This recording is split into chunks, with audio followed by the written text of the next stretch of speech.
Good morning. Welcome to Garden America. You were looking at a beautiful bouquet of roses. John says it's just 2 stems. We'll talk about that. But anyway, welcome to the show. Take 2, Garden America, back in studio, back live. I'm Brian Main. Tiger Palafox, John Begnasco, broadcasting live from San Diego, California, iHeartMedia and Entertainment Studios, that's a plural, the World Domination Headquarters, iHeartMedia.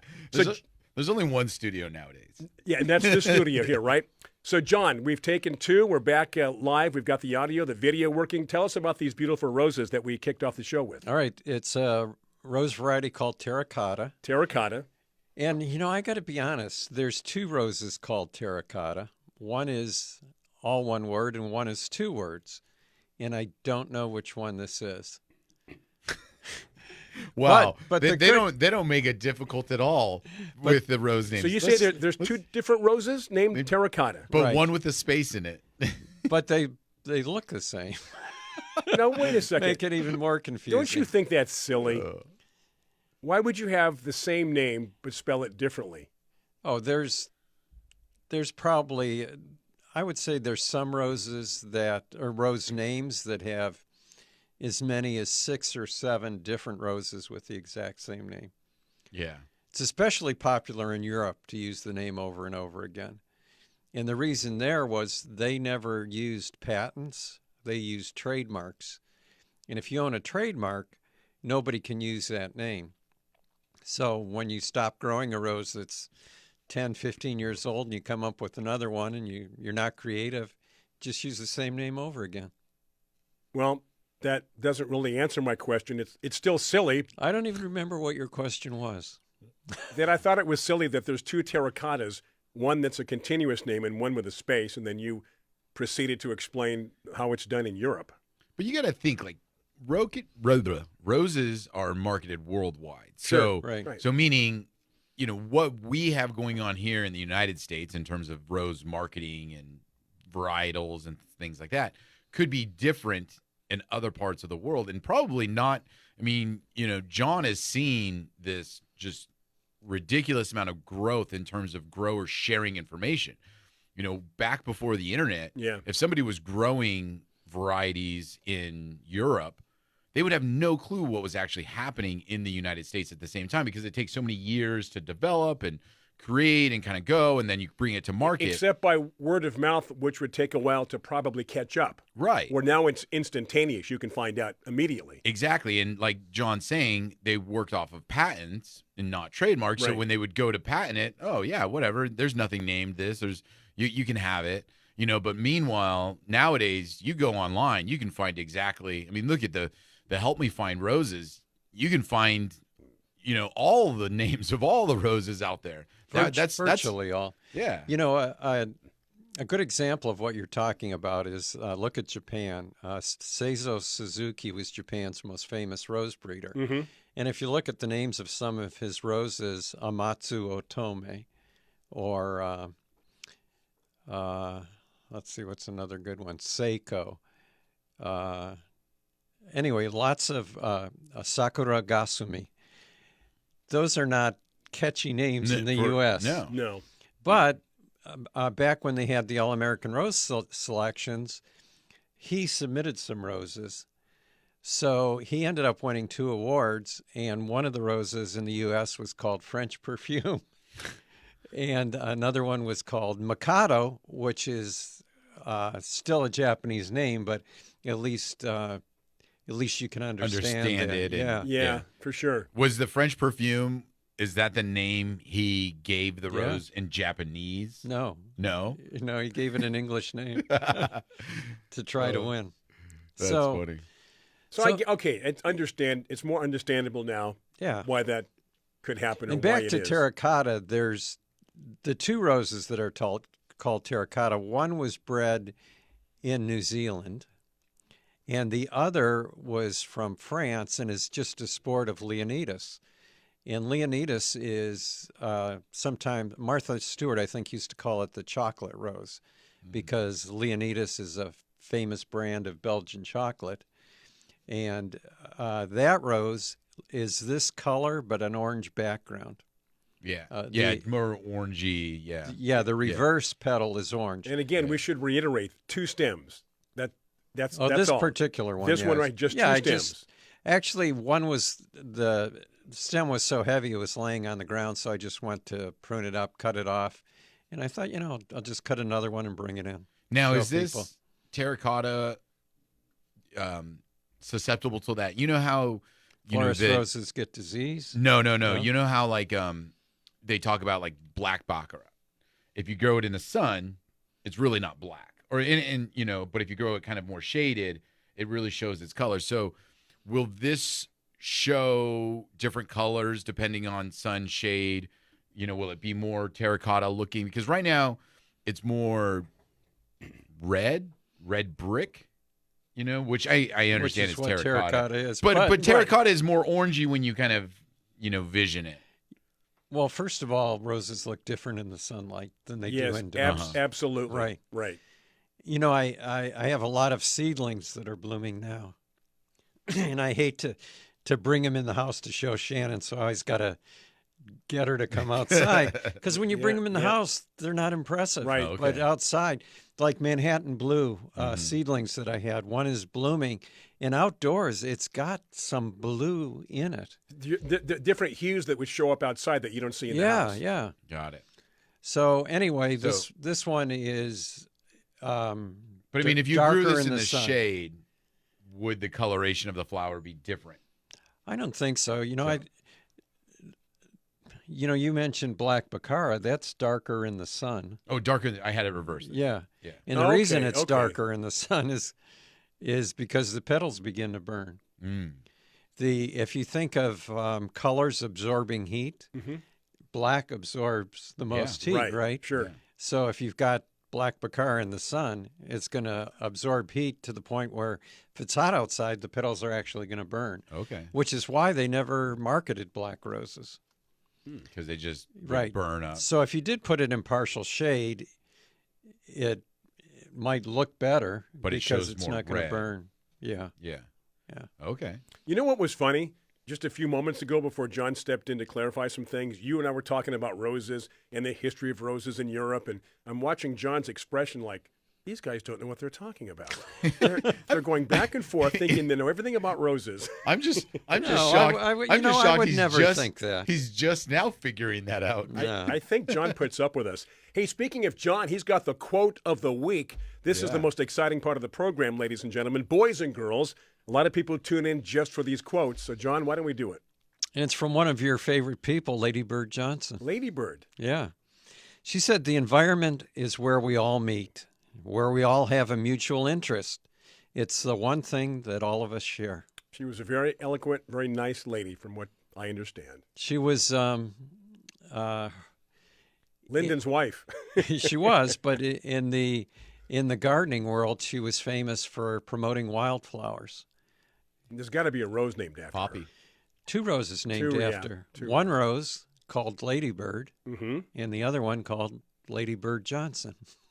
And there we go with Again, the back rose to- with the same name, but we'll tweak it just a Exactly. bit. Okay, with that in mind, we're going to take a break for our friends, our good friends on Biz Talk Radio. Want to welcome you to the show. It is, time for our first break. Second segment is on the other side. So, again, a reminder that Garden America, this show, every show, brought to us by Fertilome. And now these messages, more from Garden America here on Biz Talk Radio. Stay with us.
Garden America is back from the break. I want to thank you, thank those of you who are tuned in on Biz Talk Radio. Thanks to Stephanie, her crew, for keeping us on the air every week. And again, thank you to Fertilome, major sponsor of Garden America.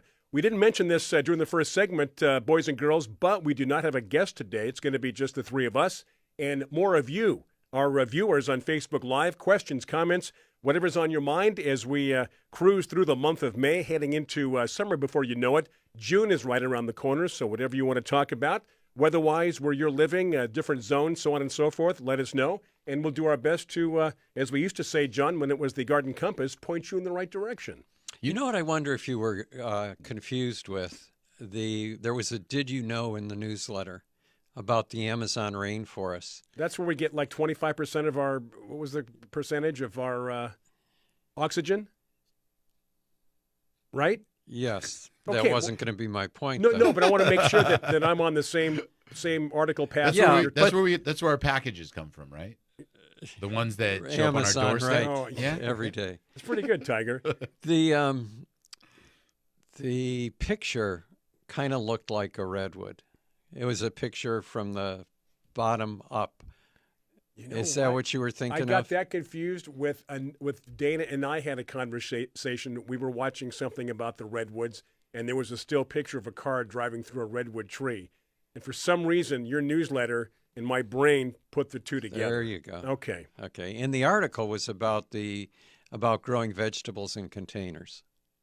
But there was no cars driving through redwoods in your article. No. That's what you're trying to tell us? And if some of our listeners don't know what we're talking about, you can easily join the conversation ahead of time by signing up for our newsletter. Absolutely. And you too can be confused when you sign up for the newsletter thinking you saw different articles that never existed. There you go. So on and so forth. So go to gardenamerica.com. Still free after all these years. Free. You know, why do we do it? How do we do it? Volume. That's how. So go to gardenamerica.com, sign up for the newsletter. It should be on the main page, the opening page, right?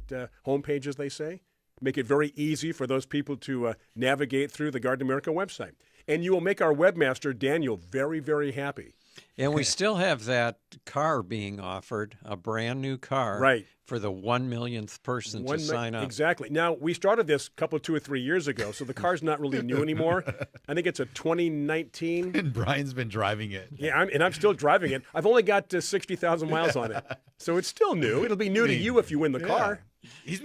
Brian takes really good care of his things, so the car's in really good condition. Hey, Lenore corrected me, 20%. I said 25%. Yeah, so, I was going to correct you, and I was No, you thinking in should my have. mind, for 5%, why should I correct him? But there were so many things swirling in my mind and these facts and figures and trying to figure out what it was I was even trying to talk about. But And nevertheless, thank you for reading, Lenore. it's a great newsletter. That was my point. I should just say it was a good newsletter and not try to impress anybody with what I think I read. Yeah. Hey, so speaking of trying to impress somebody, Yes. you guys mentioned Ladybird, and the first thing that came to my mind was a poppy, papaver poppy, that has the name Ladybird. Okay, and I'm like, Ladybugs are also called ladybird beetles, right? So I was like, I wonder if that poppy is named after her. Like you say, like she was a big promoter of wildflowers, right. street side improvement, all that kind of stuff. Not a reference to Lady Bird Johnson, former First Lady, famous for promoting roadside beautification. The Ladybird, instead, is British for ladybug. Oh. So the Ladybird poppy is not named after. So they have Lady Bird ladybirds Johnson. in their gardens, not ladybugs? Yeah. Do you know there's a rose called Ladybug? No, but that's interesting. Now, see, I just learned something that I never would have put two and two together. They say they're ladybirds. And not ladybugs. Yeah. So Which is because they're not even that big. It's a Why would softer they call way of them a bird. It's a softer way of talking about something that, well, they're not pests necessarily, aren't they? For the most part, good ladybugs, Yeah. right? But- Or ladybirds, I should say. Oh, yeah, ladybugs are great. They eat aphids and other insects that You bother can buy your plants. actually you can buy them, right, and put them in some nurseries and put them in your garden. What about decolate snails? Still no. I knew that was coming. I've been looking. Hey, Because look at- I need some. I've got snails all over my front yard. I have to say Thousands. hello to Joe Nelson. Joe Nelson is tuned in. Joe Nelson would be, gosh, Joe, how can I describe you? He has his pulse are on on the it. local media. He knows what we're all doing. Oh. And he used to write articles. Maybe he still does. He's a great guy. Even after you got the restraining order? Still Absolutely. knows what Well, you're doing. that's what called his attention to our show. Oh, So he says, "Hi everyone, love your show, always informative." So apparently he's been watching and listening before. So hello to you, Joe Nelson, Yeah. who has his pulse on the local media. you know what I did Wednesday? Plant some roses. That's no, a good. but You know what? That's a it good did guess. involve roses. I made a trip to the Huntington. Oh. By the way, if anyone out there is listening, and for those who are out of state that may not know what the Huntington is, the Huntington Gardens and Library is in San Marino, California. And the gardens are indescribable. They're so beautiful. But the rose garden especially, this time of year is fantastic. But the reason I thought of this was because Tony from Connecticut found a rose in her garden that publication said this rose is extinct. I remember this story. Yeah, and the rose was called lemon chiffon. And we were able to get some started, and now for the first time, Diane Wiley, I guess we shouldn't mention people's last names, but anyway, Diane in Nampa, Idaho, donated 3 of those roses to the Huntington. So we have her Oh. first and her last name and where she lives. And her phone number Social is Security number. Yeah. So anyway, I had them budded up, and I grew them on to where they were 1-gallon cans, and I brought them up to the Huntington, and they'll grow them a little bit bigger, and then they'll be in a public garden for the first time in who knows how many years. Wow. 40, 50 years. Check So- the comments here. So that rose lemon chiffon is about maybe like you're saying 40, 50 years in a public garden. So that's probably about the time of the Huntington, right? In terms of when the Huntington was becoming the place that it is today, because the story of the Huntington is the family Right. railroads up in that area. Right. They established that property. So Yeah, it was like a private 150 residence. years ago. Yeah, it was a private residence at that time. Yeah. So that lemon chiffon was probably a popular rose at that time? Or was it before the Huntington? Careful, I got in trouble when I talked about the newsletter. Well, no, because I'm just because kidding. that would be fun to kind of have Oh, you mean plants if it from used to be grown in that time? Yeah, that's what I'm saying. Oh, That would okay. be Yeah, really yeah. neat to have plants from that era of when it became Oh, the yeah. Huntington. They don't do that, but who does do that is Mhm. San Simeon. Yeah, they do. Yeah. They only plant Our plants of that. friend Burling Leong from Yeah. Burlington Roses, who's been on our show before, was contracted to grow the roses that only existed during the time when Hearst owned or owned- lived there. lived there. Have right? you been to Hearst Castle? Yeah. Oh, Yeah. just the history and just Yeah. the grounds itself. Well- Now, years ago, there was a zoo. There's old 8mm, 60mm footage of Yeah. people driving up there. He hung out with all the movie stars. They come Aren't the play tennis. animals still there? Don't They, they? No, some no. of them they let just kind of Right, to their yeah. own devices out there. Because last time I was there were Yeah, zebra zebras and running stuff, around. yeah. Yeah. Oh, when were you there Yeah. last? God, I was just there 30 years ago. Yeah, I don't. Yeah, just 30 years ago. We have that's to take a yesterday. break. I don't think most of those animals are still there. Yeah, the But we state can- owns it. Well, They I can't don't mean afford that that. those that were I living understand. at the time, but We're didn't gonna they take have a break. babies or something? We've got to stay on time for Biz Talk Radio. So we're going to take a break. Brian Main, John Bagnasker, Tiger Palafox, Garden America. Back after these messages on Biz Talk Radio.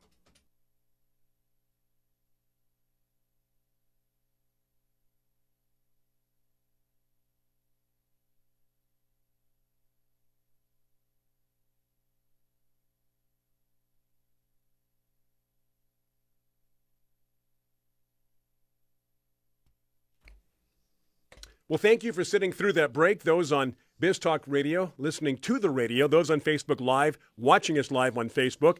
By the way, this show will be uploaded later on this afternoon on our YouTube channel, Garden America Radio Show. If you missed any part of the show, you want to watch it again, you want to see it again, you want to pause, rewind, fast forward, you can do that again early, or I should say later on this afternoon, early afternoon on our YouTube channel. But we do encourage you to go to our website, gardenamerica.com. It's fun, always exciting, Tiger. Yes, it is. And, it's funny you mentioned Hearst Castle because I worked for the state. I was a state lifeguard for many, many years. And Hearst Castle is a California state park now. Right. So that's why they don't have animals, is because They don't need lifeguards though, unless it's for the swimming pool. So I worked at Oceano Dunes, which was the state park just south of like Pismo Beach. Well, okay. We were the only lifeguards for pretty much the Central Coast, from Oceano all the way up to Hearst. So how many miles is that? I mean, way too many. We never lifeguarded the north part. We only lifeguarded. If there's a problem, we'll be there in a half hour. Exactly. What? The guy's drowning. But when they would have special private events that would require the use of the swimming pool, they would have to have a lifeguard. Really? So they would call us up for special events for the swimming pool. And you just talk about an interesting thing. And then I mean, I know we were talking about this earlier. I love history, but like, William, Hearst and all he did, but like you're saying, the opulence of that house and this, all of that, and how kind of he did it all for show, right? Because he was not that guy, and he wanted to share it with his friends. And yeah, that's why all of his Hollywood buddies would come up there, spend the weekend, play tennis, swim. Not Errol Flynn. One time was enough. Yeah, that's another story. Yeah. But it's a really neat property, and it is neat that they have focused on the landscape being era specific. You know what I mean? Because it is neat when places do that to kind of create that same look that it had when it was in its prime. Getting back to what you were talking about with the Huntington, from a historical standpoint, the way things were compared to the way they are now. Did you want to catch up on some questions, comments, John? Yeah. First of all, since we were talking about the Huntington, not to say I told you so. But you will. But Carla says, I remember seeing the zebras roaming on the grounds, John. You could see them on the bus trip up to the grounds. Yeah, but when? Because you said 30 years ago. Carla that's when I was there. I Carla wasn't born 30 years ago, but I was up there probably 15 years ago. And I know they still had some of the animals, but they made a point that they are not replacing the animals. Yeah, let's clarify. What I mean? Back in Hearst's day, yeah, the zoo was much more. There were many more animals. They had a lot of It stuff. was thriving.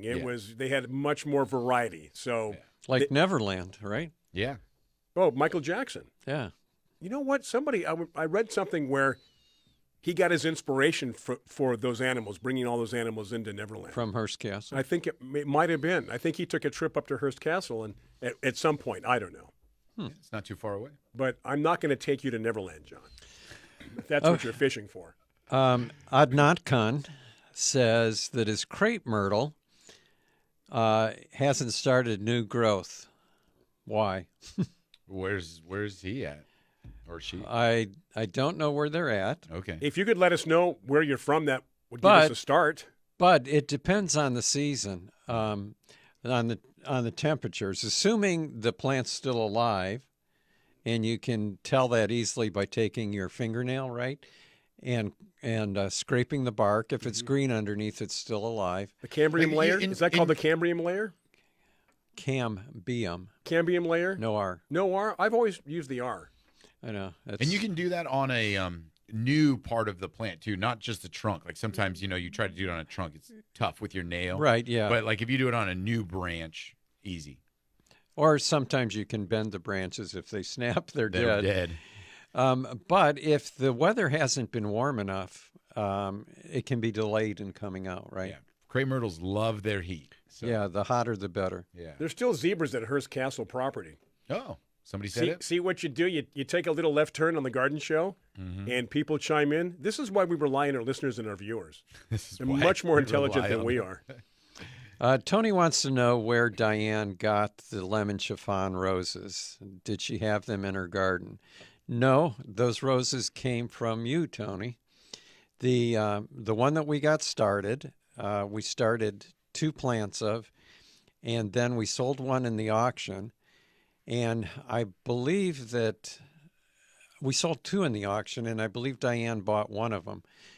But she asked if I would, from my plants, start some more and donate them to the Huntington. So I started those 3 plants and grew them but Diane paid for the budding. So all the costs involved were borne by her. So it all boils down to Tony's one plant. There it See? is. See? Do you remember the rest of that story? What are you, Paul Harvey? Well, yeah, because I grew up in Detroit, right? Right. And I worked for Frank's Nursery. And when we found out that Tony had this plant of lemon chiffon, I wanted to make sure that it was correct because, you've got a book that says this rose is extinct, but you have someone who says, I have one. And so emailing back and forth, I said, are you sure that's lemon chiffon? She said, it still has the tag. She sent me a picture of the tag, and the tag said Frank's Nursery. Oh, really? Which is where I used to work. So circa what year now? I mean, how old would this be? Well, Speaking of history, Tiger. Yeah. Yeah. I was working at Frank's in the 70s. Okay. So I would imagine I'd have to check on Help Me Find, but I imagine the rose came out in the 60s. Yeah. That's I'm kind of not a sure. bold statement to say this rose is extinct, no longer exists, when because you haven't seen it in a while.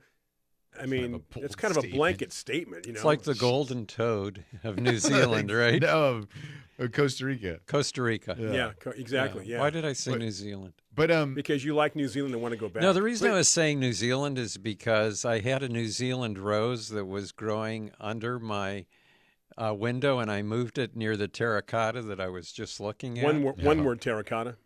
I don't know if that's one word or two word Okay. terracotta, but the terracotta rose and the terracotta rose could be from New Zealand, and my New Zealand rose is named after New Zealand. And you see why I got the Redwood newsletter confused? Yeah, I understand it all completely. circles back, John. Your article on the redwoods. Yeah. well, you know what your comment right now on the lemon chiffon rose, John, just made me think of something. By the way, the lemon chiffon is a perfect hybrid tea, yellow and fragrant. It's why would that rose even go out of being grown?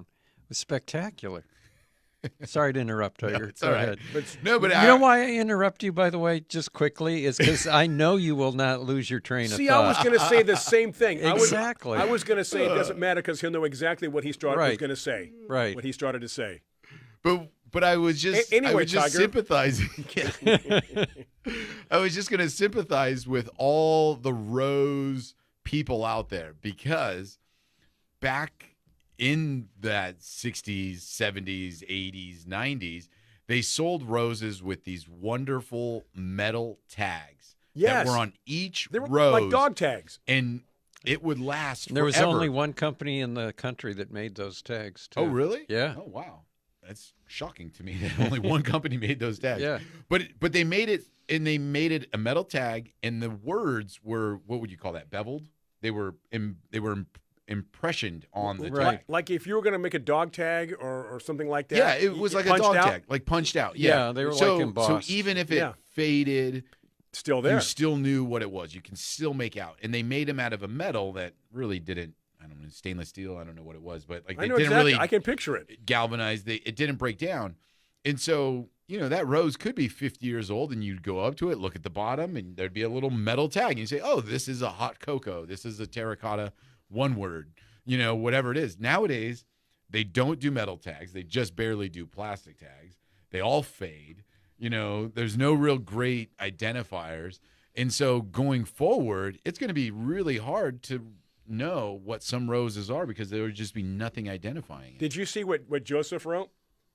He says, "Hi, Dana. Love what you guys are doing with the podcast. Some of my rose cuttings are not starting, and some are starting and some aren't. What am I doing wrong?" So this was directed to Dana. Well, Dana, give him your response. Well, Dana says, Joe, they're the experts to ask. New Zealand, by the way, it would be a great Garden America trip, Yes. according to Dana. Yes. It would be a very expensive trip, Yes, it would. but I would Long trip, really, really like to go there. Tiger's working on our new Yeah. trip, right? Exactly. Yeah, he is. We're going to Pangea. Where are we going? Pangea. Patagonia.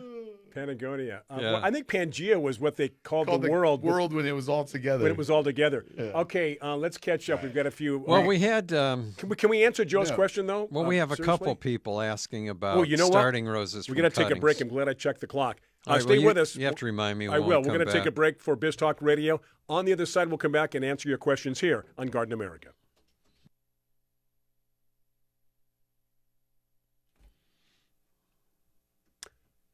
Okay, we are back. As people watch me push buttons and look like I'm confused on the video there. Running the computer, running the board. Tiger's running all the video and the audio. So this is our final segment for those on Biz Talk Radio as far as hour number 1 is concerned. We come back after the top of the hour news at 6 minutes after. John, back to the questions and comments.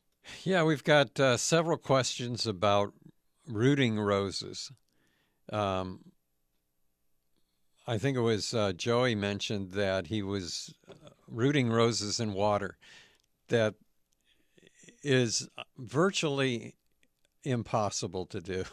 I mean, I shouldn't say impossible, but it's unlikely that you're going to be successful rooting them in water. They're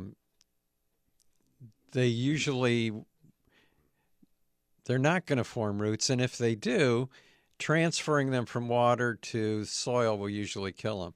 So he wants to know, is it important that they have roots before I put them in soil? Well, yeah, because you're almost guaranteed that they're going to die if you do that. But the way that you root roses from cuttings, first of all, I'd recommend going to YouTube and just put roses from cuttings, and you can get some ideas on how to do it. But it's important to root them in a sterile mix. Perlite would be ideal.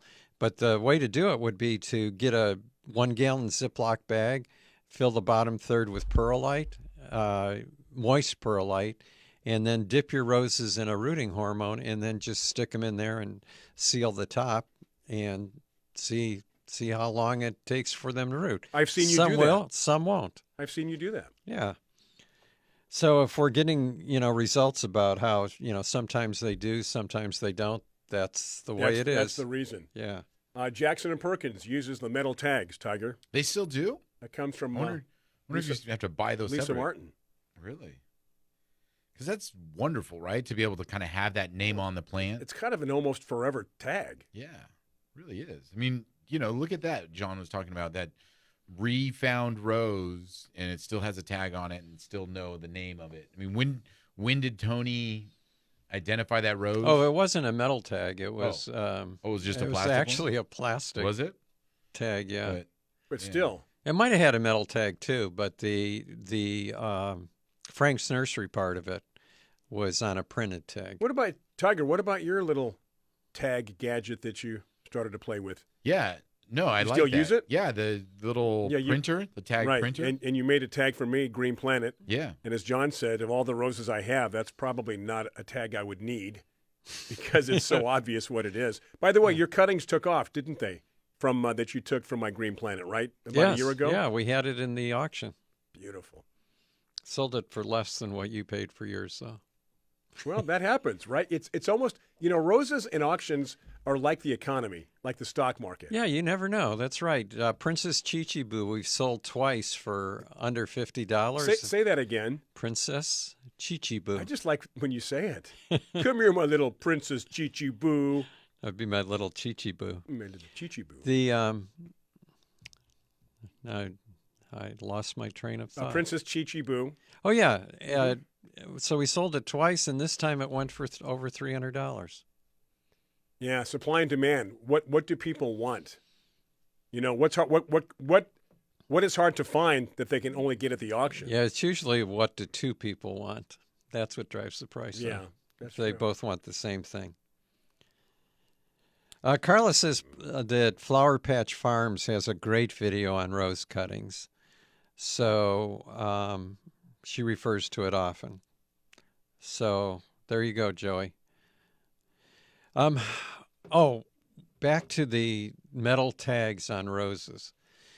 There was a rose that I collected at Descanso Gardens, which I'm virtually sure is extinct. And if anyone knows otherwise, please let me know. But it was a rose called Susan Ball. And there was one at the Huntington that was about 6 inches tall.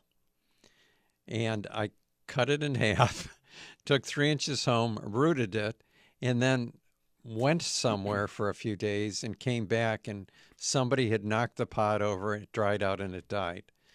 So the next time I went to Descanso Gardens, I don't know if I said that's where I was. Wait, you said someone knocked it over? Yeah. I think maybe the gardener or something. Oh, okay. This was years ago. So I made it a point that I haven't seen this rose anywhere else. There's no picture of it on Help Me Find.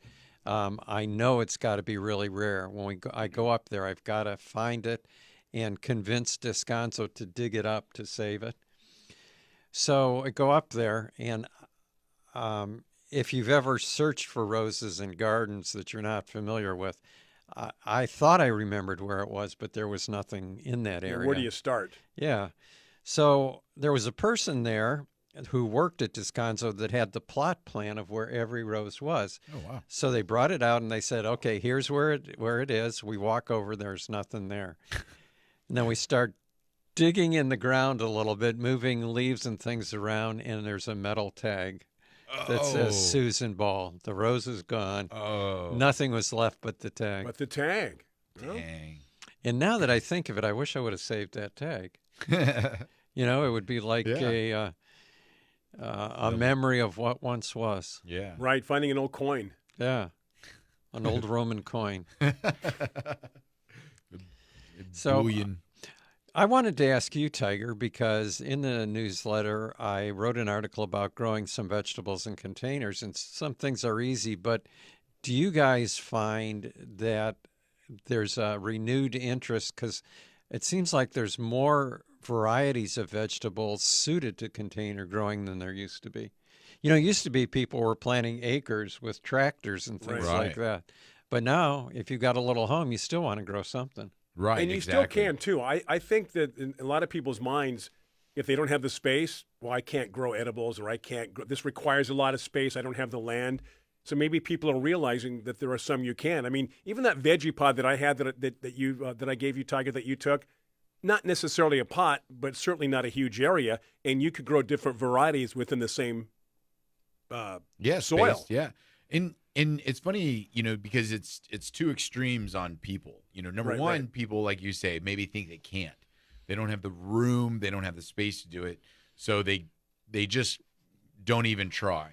But then there's the people that don't realize the space that's required. You know, when we talk about, you know, growing a tomato, and we tell people, okay, well, you've got to, in order to grow a tomato, it has to be at least the size of a, 15-gallon can. You know, a half whiskey barrel size pot would be best. Mm-hmm. And people go, wow, you know, because they're trying to grow it in some little 5-gallon container, thinking they're going to get tomatoes off of it. But you know, to what John was saying, but that's where the growers, the developers, the breeders have been like, hey, let's make a tomato that can be grown in a 5-gallon pot. We got to take a break. All right. If you want to continue this on the other side, yes. Remember what we're talking about.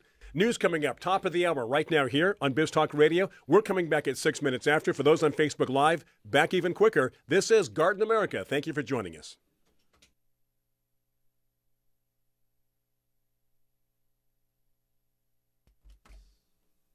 Garden America is back. If you are tuned in right now on Biz Talk Radio, this is the start, the beginning of our number 2. Uno, dos, un, deux. Ichi, ni. Ein, zwei. John and I on the same plane. So often. So, Tiger, before the news, top of the hour, we're talking about growing vegetables and the land and so on and so forth. Yeah, and I was just making a comment that breeders have now produced a lot of varieties of veggies that can grow in small containers, to grow in small spaces, because people don't have the yards, the acres, the space to be able to grow it, but they still want to. So, you know, I mentioned tomatoes. That's a very common plant. There's a lot of very compact growers. You know, John, what was the name of that whole like dwarf tomato thing where people started sending in seeds and on the internet from all over the world, the Dwarf Tomato Project. Yeah, where they were like, let's make some really cool dwarf tomatoes. Or the Eggplant. little tomatoes, to be politically correct. Is the that- little tomato project. Eggplants is another one. Eggplant. Eggplants can get to be very large bushes, and they produce a large fruit. So they were finding people like, oh, they never grew them because they didn't have the space. They didn't have the ability to do it. But now they have compact varieties. Peppers, other plants that, Right. compact varieties. And then you can get into the things like, just the different varieties of herbs and carrots and, all these other plants that are more designed for containers, more designed for compact growing so people can. So it gives people the option, whether they have a yard or whether they have a patio, to grow something. But even farther than that now is the idea of fruit production. So we're talking blueberries, raspberries, blackberries, that are more compact. Even, this isn't really genetics or anything, but, a mulberry tree. A mulberry tree grown in an ideal environment could get to be the size of a house, right? They can get to be massive trees. But you can grow a weeping mulberry tree, which is simply the same tree, but just grafted where the branches are going downwards. You can grow a weeping mulberry tree in an area, and it can be 6 feet tall by 4 feet wide, and you get tons of mulberries off of it. Yeah. And you can keep it compact and contained, and you still have all the benefits of the tree and the fruit that just like as if you had that massive tree. It's Yeah. actually even better because, let's be real, on that massive tree, you were never picking those mulberries way up there. No. Those were just left to the Yeah, birds. for sure. And somebody sees that, a full-grown tree like that, and their perception is, well, I can never do that. Yeah. I don't have the room for that size, when they don't realize that there's different ways to grow it. It doesn't Yep. need to be that big. Yeah. So I John is definitely catching do- up on. I'm yeah. sorry, John is catching up on questions, right? Yeah. Well, Carla mentioned Tiny Tim tomatoes. Yep. That would be one. Yeah. There's one tomato. What was the one that if you put it in anything bigger than a 6-inch pot, it dies?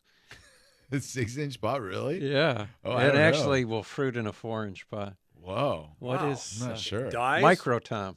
Micro Tom. Do you remember Micro Tom? Uh-huh. Yes. I think it's a GMO plant, isn't Well, it? I with don't that, know. if that's the case, there's got to be a Tom Thumb, someplace out there. Tom Thumb tomato. There is. Yeah. There's a Tom Thumb rose too.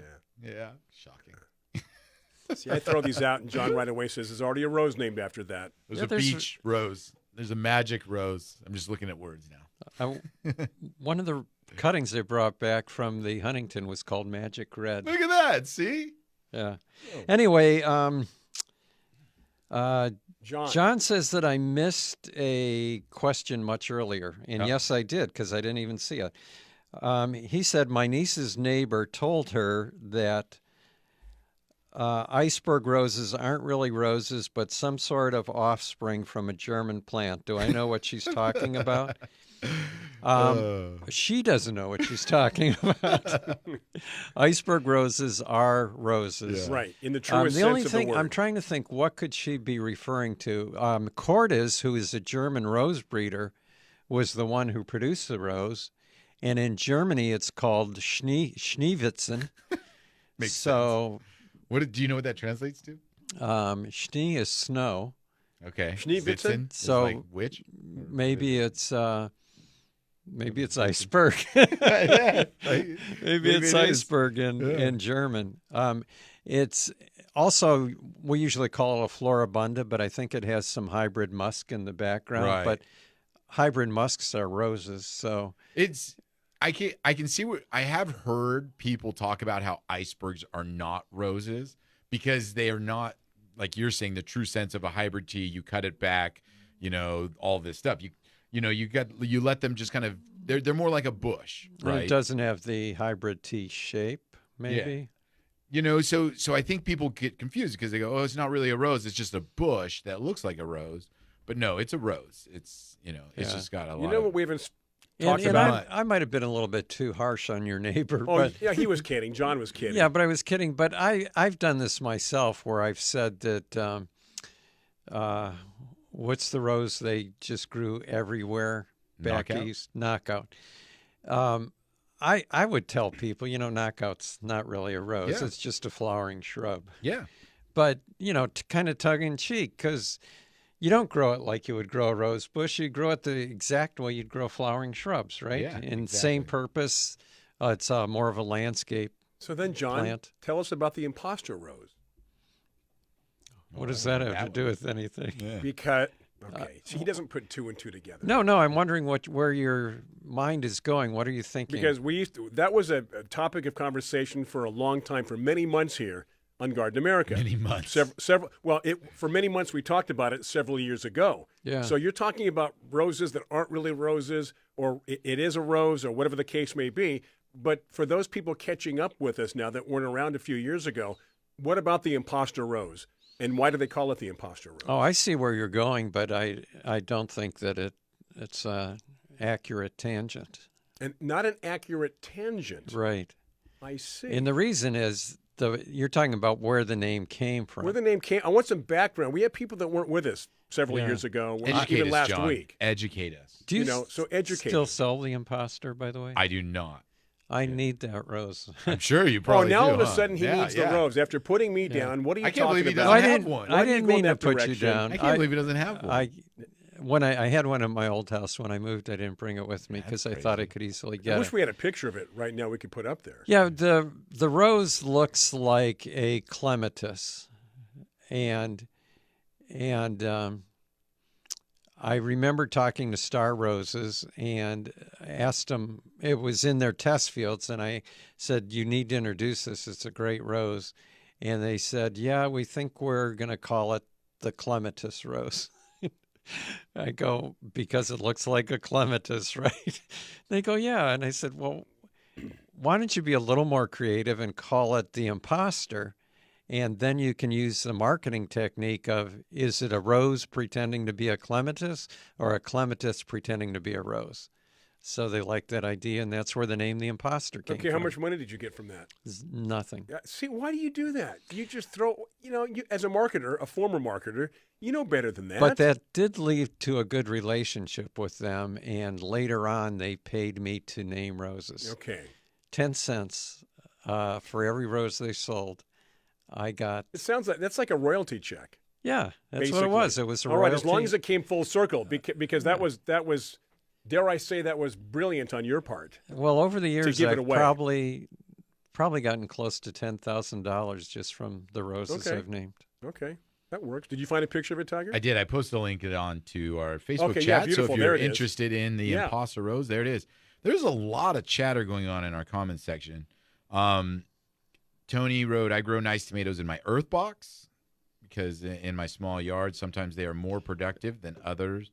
Earth In boxes a, used to be really popular. Community pot. Yeah. Are they Yes. still? Not for me. I know they were back east more popular than they were out here in California. There was a lot of benefits to an earth box in other areas besides Southern California. Right. We You know don't what I need, mean? yeah. Like, I get why it was popular, but I get why it was not in Southern California because we don't require the same care that some other places needed. I mean, the whole idea of covering it, having the plant start in it, have that self-watering aspect of it. With our weather, you don't need You it. don't need that. Right, yeah. So no, it's a good product, but yeah. I'm growing peppers. I'm growing all kinds of peppers and one tomato, just a few herbs in containers and all doing great. Carlo loved your African violet picture and the lace doily under it. Brought back memories. Mom and I used to collect them. Good memories. We got to take a break. All right. Whatever thoughts you have, I do hold have on a to couple them. of comments on the. I want to hit on the. Okay, way we're going to back. hit comments too. We need to take a break for Biz Talk Radio, and thank you to Fertilome for bringing you Garden America each and every week. I'm Brian Main, John Bagnasco, Tiger Palafox, back after these messages on Biz Talk Radio.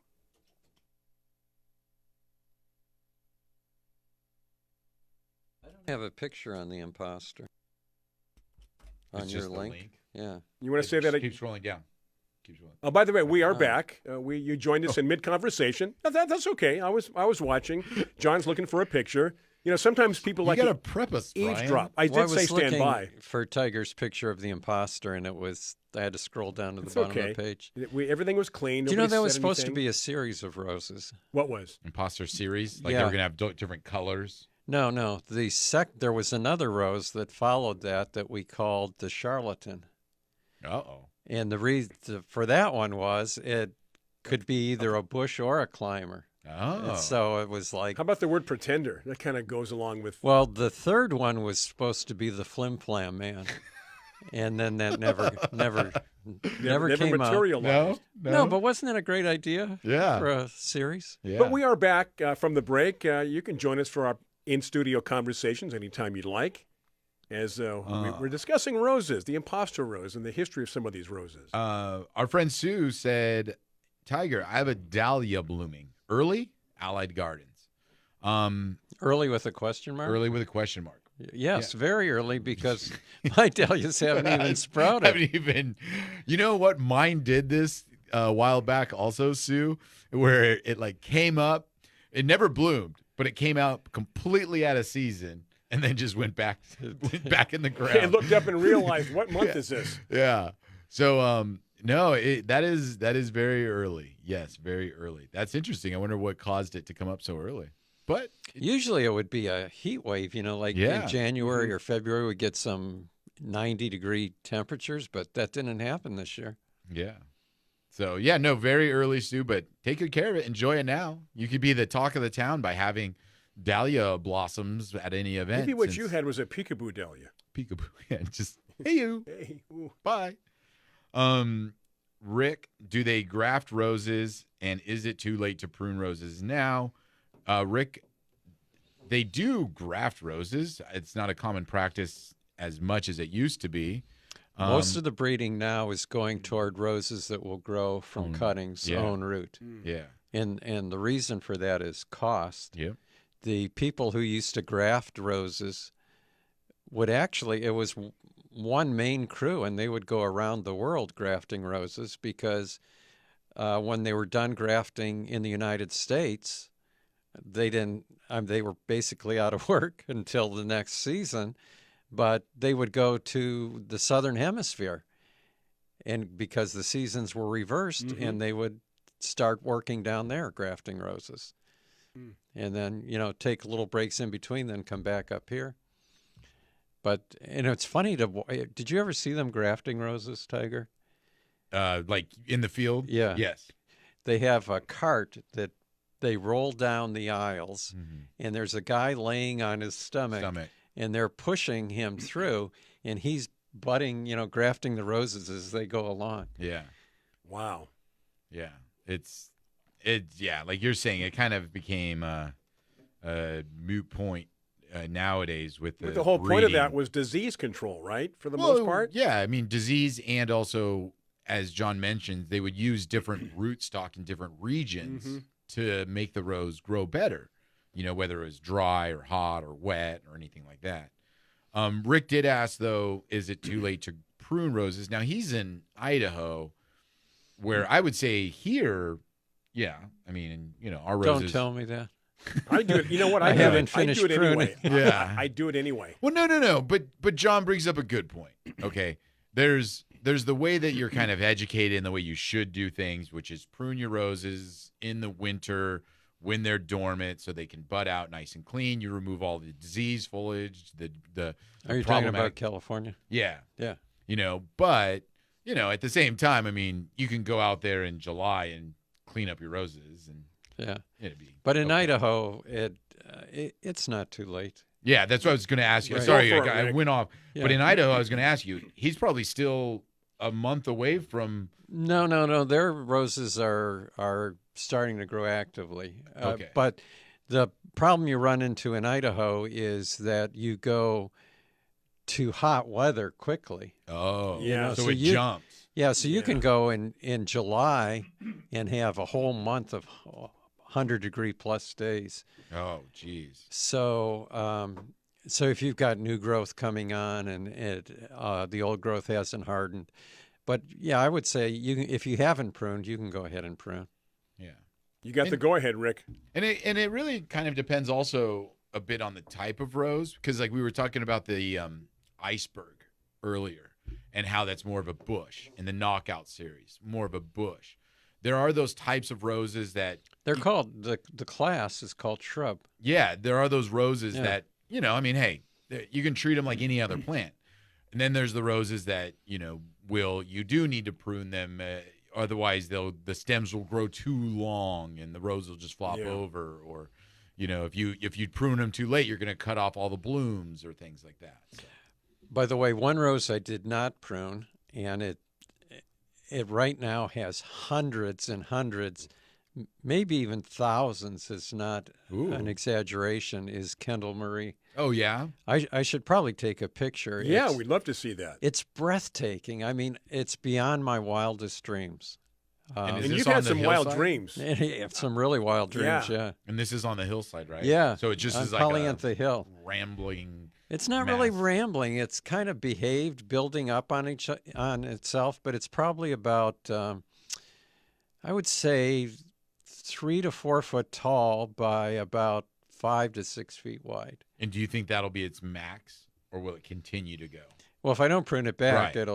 I think it'll just continue. You know what they say about roses, Tiger? Location, location, location. Well, by the way, if anyone's listening and they want to buy Kendall Marie, you can go to Heirloom Roses. I think they're the only ones that sell it. But it's one that just keeps getting better and better. And I'm just shocked at how the rose how that good keeps it on is. giving. Yeah. It's each stem that comes out probably has 50 to 70 buds in that stem. And this rose bush probably has... And time stems to get... Yeah, like maybe 100 stems with those clusters at the end. 100 times 70. There you go. Do the math, Brian. I think we all know the answer to that. So Gina, by the way, in Idaho says her roses are all budded now. Oh, okay. So she's got flower buds on the rose, which is why Rick is saying, is it John, I too know a late? couple of weeks ago you put my picture of Pope John Paul in the newsletter, and then last night I went outside, and I didn't see these blooming necessarily. I would have cut them and brought them in the house. It was at its peak. It was biggest. It was the biggest bud, and I said to Dana, "It's peaked. I'm not going to cut it. It's too late, but enjoy it. It's just huge, and almost perfect." Because of the mild weather, I've got some of the largest blooms I've ever seen on roses. It's amazing. And we're still having the mild weather. We haven't even started yet. Exactly. We still have a little ways to go. It's kind of insane. We'll move from May gray into June gloom pretty soon. Yeah, exactly. And then 4th of July, it'll be 150 degrees. And everything will just die. Well, you got to get ready. You know what? Think water. Prepare. Hey, so Kendall Marie compared to Peggy Martin, does it bloom similarly? Like you're saying, except Peggy Martin's along the stems, right? Where Kendall Marie's in terminal clusters, but just as many flowers. Okay, break time. My next video will be a Peggy Martin video. Really? There you go. It's awesome. Be on the lookout for Tiger's latest videos. It is break time. We have 2 more segments, so the next one's a longer segment. Do stay with us. Keep those questions, comments coming on Facebook Live. Garden America, Brian Main, John Bagnasco, Tiger Palafox, back after these messages from our friends, and they are good friends, too, on Biz Talk Radio.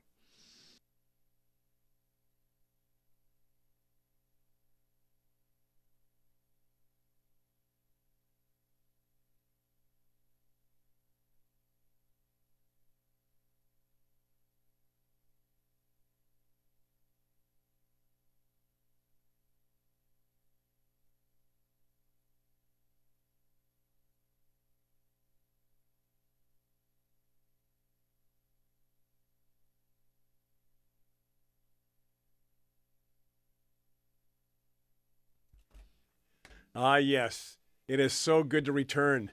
We hope you had a good break. What about your idea of doing a daily gardening show? He brings this up. Okay, let me, if I wasn't working... Nobody comment on that, If I wasn't working full-time here during the week, working nationally for iHeart, not just locally, we had nothing else to do. No. No, just kidding. That's a lot of work. You know what, John? It's a lot of content. A lot of work and a lot of content every day. Yeah. I didn't just think about this because I think 25 years ago I know you brought up the idea. Of course you did. It's a lot of work and a lot of content. We could easily cover the news, right? Well, what gardening news? Gardening news? Any news. Any news. News in general comes up. Yeah. Where are you getting all this energy from? We could be on the History Channel. We talk a lot about history. The History Channel is no more. It's history. Is it really? No. It's... Oh. Oh, it's around. Yeah. Kevin in Coeur d'Alene, Idaho, who is one of our fellow travelers to Yes. Costa Rica, Yes. said that he's waiting for the peonies and roses to bloom. They've just leafed out. So they're a little bit later than southern Idaho. Friends of mine, by the way, are driving through Idaho. They left today. They're driving to Calgary. Calgary, Alberta. Yeah. Yeah, Wow. of course. I told them to watch out for the stampede. Which is in the summertime. Is it in the summer? Yeah, when I was playing hockey at NAU, my Canadian friend said, you got to come up for the Stampede every summer. It's wild. You got to come up for the Stampede. I never did. Mm. Yeah, Isn't that the name of their hockey team? The Calgary Stampeders? No, that's their football team. Oh, the football team's Calgary Stampede? The hockey team are the Flames. The Uh, Calgary oh, that's Flames. right. Because they moved from Atlanta Right. years ago. So Right. the Atlanta Flames would make sense. Right. The burning of Atlanta. And they moved to Calgary and kept the name. And it doesn't make sense. It Like makes the no Utah sense. Jazz. They moved from New Orleans. Yeah. Yeah, they kept the name. Isn't it Now, the here's Lakers, Here's too? another one for you. So the Phoenix Coyotes have moved. They moved to Utah, and they're having a contest. Name the team Because they don't want to be because the Utah because Coyotes? because they plan on returning to Arizona in about 4 or 5 years when the owner gets his act together. So he retained the rights of the name Coyotes. So, but the Oh. Phoenix team has now moved to Utah, and they have to come up with a name. And there's a lot of silly names out there. See, that could be a show. We can have. Speaking of naming contests, Yes. we have a naming contest coming up for one of John's roses. Oh, that's right. And you know what? Yeah. Kevin talked about that, the Costa Rican name. He hasn't released a photo yet, so we gotta yeah. we gotta see this. He wanted we- to do the Pura Vida. That was Yeah. Dana's suggestion last week. Yeah, Yeah. And I said to her, stop upstaging me. Put I said, it in. I said, if John ends up naming that, and after all the years of me trying to give him names, I'm not naming it. It's Heirloom Roses Yeah, is going to have the contest. but they would have to know the background of that name, wouldn't they? Dana. Otherwise, Dana, they're going to say, do what does do that an mean? alias name entrance. I don't know how they're going to do it, Brian. We're going to have Robin Jennings on the show in a couple weeks, Yeah. right? The Robin Jennings.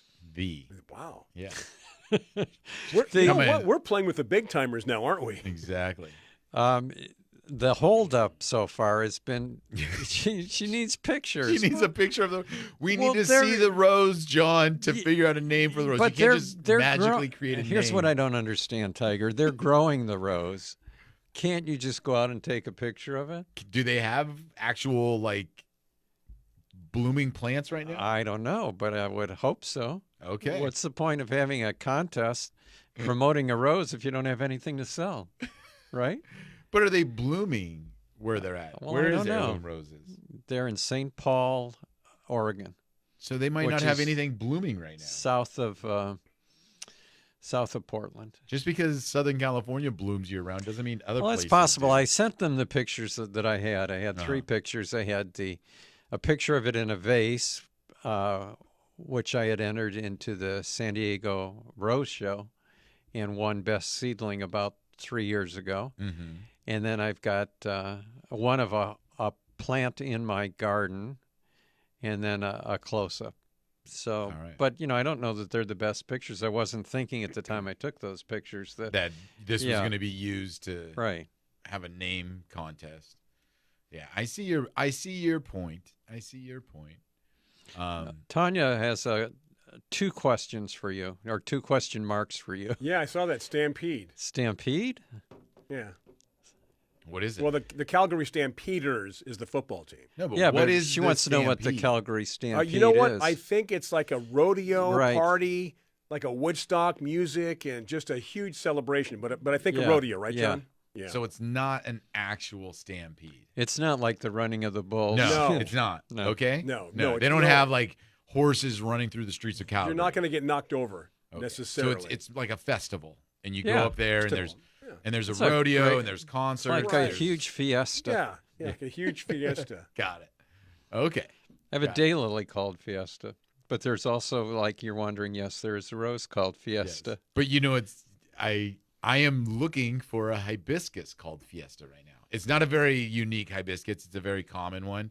But I have a customer that wants that one specifically, and I have not found it. Does he know what it looks like? Yeah. Oh, That's why he I'd wants say, it. otherwise I'd say just give him one and say this is what it is. But the problem is this is like a box store hibiscus that I should be able I think Monrovia came up with it, right? Or they used to grow it. Yeah, I mean, it's a very common one. Right. This isn't very unique or anything. Oh, it's pretty. It's Yes. one of my favorite ones. Yeah, but I can't find it. Like, nobody's growing it. And the problem with that sometimes is like what you said. A company will grow it for box stores, but that just means nobody else will grow it. Right. So it's actually really hard to find when that company is not producing it. You know what? Oh, I guess you guys don't buy anything from Altman's, right? Because they No. probably do mainly Yeah. box stores. No, but they would be someone that would probably have it. Right? Well, I don't know, but what I was going to mention is that our rose buddy, Ping Lim, is also breeding hibiscus. Ooh. And his series of hibiscus would be something people would want to get hold of. But Can you give me a couple that look like Fiesta and I can just sell to this I customer? know. Here's your don't know. Fiesta. Yeah, You just exactly. toss it to him. Here you go. Have fun. He knows what it looks like. Isn't that the funny thing? Like, have you ever, John, bought and purchased a rose, plant, and grown it, and then later on looked at it and been like, that's not what I purchased. That's not, yeah. Like, that's not what I wanted. Or Oh, they you told mean me like it was the wrong? No, variety? yeah, they told me it was this name, and I come to find out that's not what it is. Well, no, but I'm saying, Or like, it's just not what I expected for the area. no, like for instance, like let's say you're in the marketplace. Let's say you're in the marketplace for terracotta. You go into the nursery, you see terracotta on the shelf. You're like, I really want that rose. Well, then terracotta comes out. And I'm not saying it's yellow when it was supposed to be kind of orangish red, but let's say it's more like pink. And you're like, that's not terracotta. That's not what I thought it was going to be. It was sold under an assumptive name. Yeah. Have you ever That we call that mislabeled. Yeah, but I mean, have you ever had that? Have you ever caught that? Because I feel like there's so many times where, like, what's really Salvia leucantha. Salvia leucantha is Mexican sage, but there's Salvia leucantha midnight. There's Salvia leucantha regular. There's Salvia leucantha compacta, and there's a few other ones. I've seen it where landscape companies have made the mistake where they planted like 3 of one. And then all of a sudden there's this different one. It's still a Salvia leucantha, but it doesn't match the other 3. And it's like, was that one mislabeled or did they just pick up the wrong one? I don't know. But have you ever caught a plant that you purchased being the wrong plant? And they told you that it was something Only else. if it was mislabeled. But did you actually be like, oh, or did you just forget about it completely?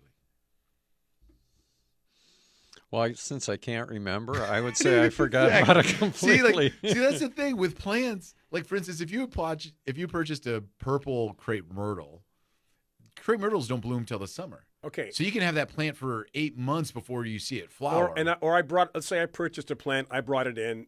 I really wasn't aware, but somebody told me that it was this plant or this name. And I brought it in, and you guys said, that's not what it is. Exactly. Who sold that to you? Exactly. Well, the guy at Home Depot told me. You go, well, that's not what it is. It's not even the right species. Yeah. I know what you're saying. I know exactly because I've been at a box store, now and then, and even in my limited knowledge, we'll be talking to somebody, and I'll go, that's not what that is. They're selling you a hibiscus, Yeah. and it's a hydrangea. Yeah, exactly. Kim in Tucson knows what you're talking about, Tiger. She says it happens all the time in cannas. Oh, yeah. Yeah, that's hard because they go away completely. You divide them, and then you plant them up again. And Dahlias are mislabeled all the time. You don't buy them until they're a plant, but meaning you don't know what it's going to look like until it flowers. And this is kind of like when we got to take a break here, but during the auction, when John will have on the overhead projector, it's not blooming, but this is what it's going to look like when it does bloom. If you're going to bid on this, just know that it's going to be this, and hopefully it is that in the future. We got to take a Tanya break. says that her mother taught her never buy a rose unless you see it in bloom. There you go, kind of what we're talking about. Our final segment coming up. We'll see you on the other side here on Garden America.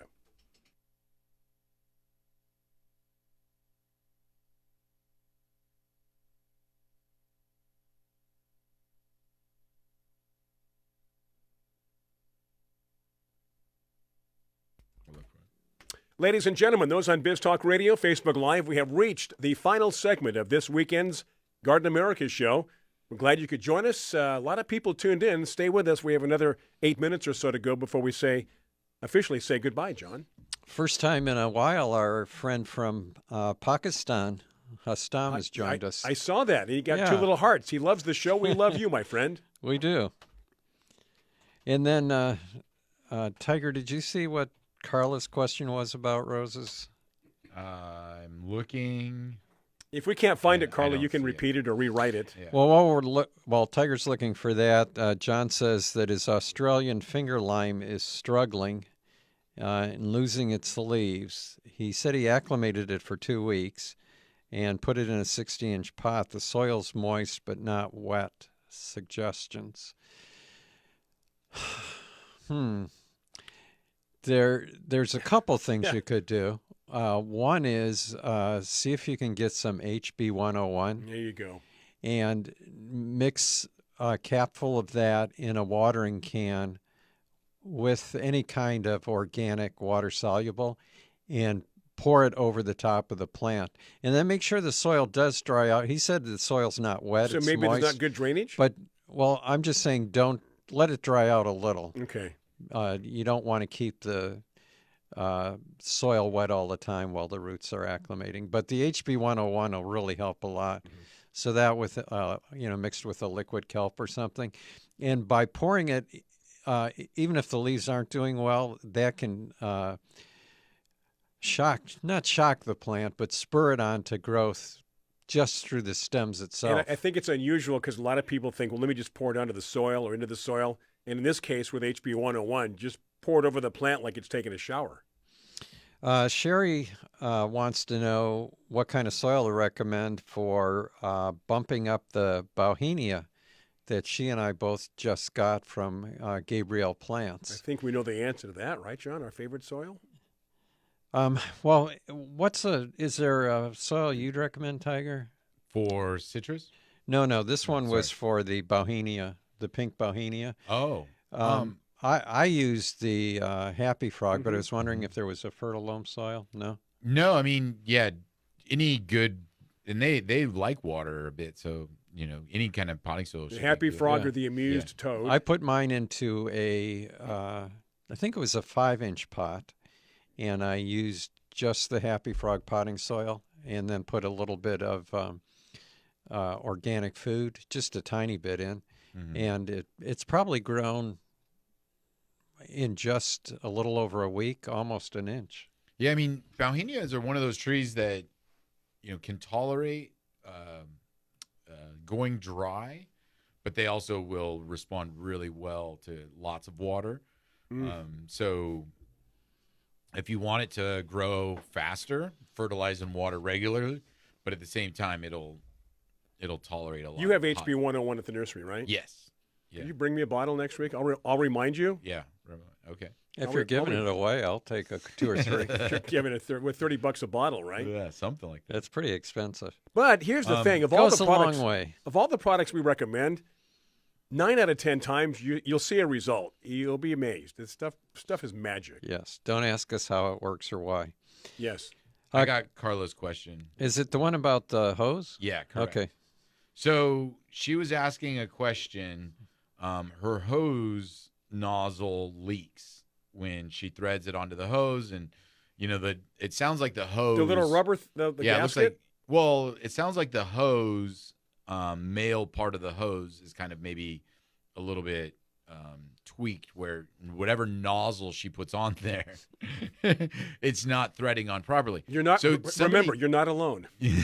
Somebody did make a comment about the washer, and sometimes you need to put in 1 or 2 washers in there to make it work and seal properly. And even if there is a washer in there, sometimes replacing the washer works as well. Right. But then I was going to say, if that's not it, Carla, the other thing that you can do is buy some Teflon tape, which is just a white plastic tape. Right. Plumbers use it whenever they're threading material onto piping, and that acts as a sealant also. And it sticks too. It's almost like putting a spackle on, not spackle, but it wraps tight. Yeah, it wraps very tight, and then when you thread piping on there, it allows you to thread. yeah, it'll seal better. So I don't know if that would help you, but It might, because that stuff works pretty well. yeah. So again, check the washer, maybe a new washer, maybe 2 washers. If that's not working, if it's more coming out of the threaded part because maybe the male end is dented or, somebody stepped on it or something, then maybe the Teflon tape would help you with that. I love Teflon tape. It's like duct tape to me. But it's not sticky. Like it's not sticky. Meaning it's not like a tape that you can use to like tape up something. But it still allows you to thread. Correct. John, we got a couple of minutes. Did you want to attempt Hastam? Are you looking at his question?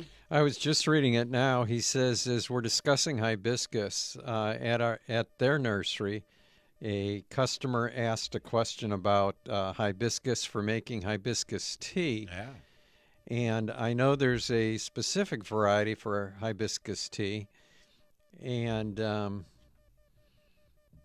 what is it? Yeah, and what is it?